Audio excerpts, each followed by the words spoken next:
یہ کہتے ہیں کہ اگر کوئی جیسے جماعت ختم ہوتی ہے، امام صاحب دعا کروا رہے ہوتے ہیں، بعض لوگ اس دعا کے دوران سنتیں پڑھنا شروع ہو جاتے ہیں، کیا یہ صحیح ہے؟ دیکھیں، اس میں افضل اور اعلیٰ صورت یہ ہے کہ جماعت کی موافقت کو ہمیشہ شریعت نے محبوب رکھا ہے۔ اگر کوئی صحیح عذر نہیں ہے تو دعا مانگنے میں کیا جاتا ہے، تھوڑی دیر ہی تو ہوتی ہے، دعا مانگ لیں، اس کے بعد اپنی سنن ادا کر لیں، تو جماعت کی مخالفت لازم نہیں آئے گی، کوئی بدگمانیاں کسی کے دل میں پیدا نہیں ہوں گی۔ لیکن اگر کوئی صحیح مجبوری ہے، یہ مجبوری نہیں ہے، سستی بھی ہے کسی کی، وہ اٹھ کر اگر سنن شروع کر دیتا ہے، دعا میں شامل نہیں ہوتا، تو ہم یہ نہیں کہہ سکتے کہ یہ گناہگار ہے۔ جائز ہے اس کے لیے، دعا میں شامل ہونا مستحب تھا، اسے ترک مستحب کر کے سنن پڑھنے لگا تو اس میں کوئی گناہ نہیں ہے۔ لیکن چونکہ لوگوں کو اکثر مسائل معلوم نہیں ہوتے، اگر کوئی فوراً دعا چھوڑ کے کھڑا ہو جائے تو لوگ پھر بعض اوقات عجیب و غریب نگاہوں سے اس کو دیکھتے ہیں کہ بھئی کیوں نہیں یہ دعا میں شامل ہوا۔ اس طرح کے معاملات پبلک کے اندر کرنا یہ مناسب نہیں ہوتا، جس سے انتشار پھیلے، افتراق ہو، دل میں بدگمانیاں پیدا ہوں، کوئی قلبی یا زبانی غیبت میں مبتلا ہو، ایسے اعمال کو چھوڑنا چاہیے۔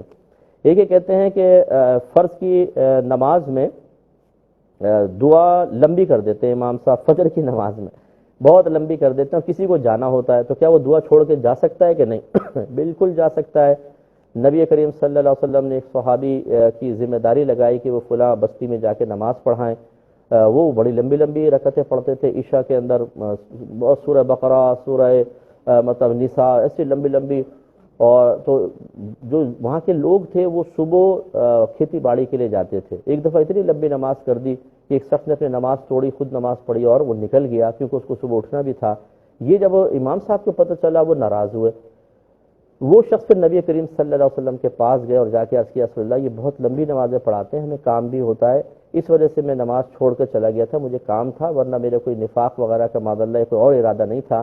تو رحمت کونین صلی اللہ علیہ وسلم اس شخص پر نہیں بلکہ امام صاحب پر ناراض ہوئے، خوب جلال میں تشریف لائے اور فرمایا کہ میں نے تمہیں اس لیے نہیں بھیجا تھا کہ تم تنفر پیدا کرو، ہلکی نماز پڑھاؤ۔ پھر فرمایا کہ میرا بھی دل چاہتا ہے کہ میں لمبی نماز پڑھاؤں، لیکن پھر مجھے مدینے کے کسی گھر سے بچے کے رونے کی آواز آتی ہے تو میں اپنی پیچھے کھڑی اس کی ماں کی قلب کی بے چینی کو محسوس کرتا ہوں اور اپنی نماز کو مختصر کر دیتا ہوں۔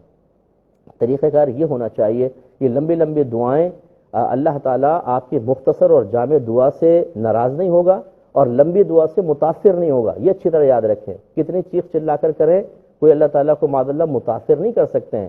اچھی دعا مانگے، مختصر ہو، جامع ہو، پولائٹلی دعا مانگے، اللہ تعالیٰ قبول فرمانے والا ہے۔ یہ لمبی لمبی دعا کر کے لوگوں کو متنفر کرنا شرعاً بالکل صحیح نہیں ہے۔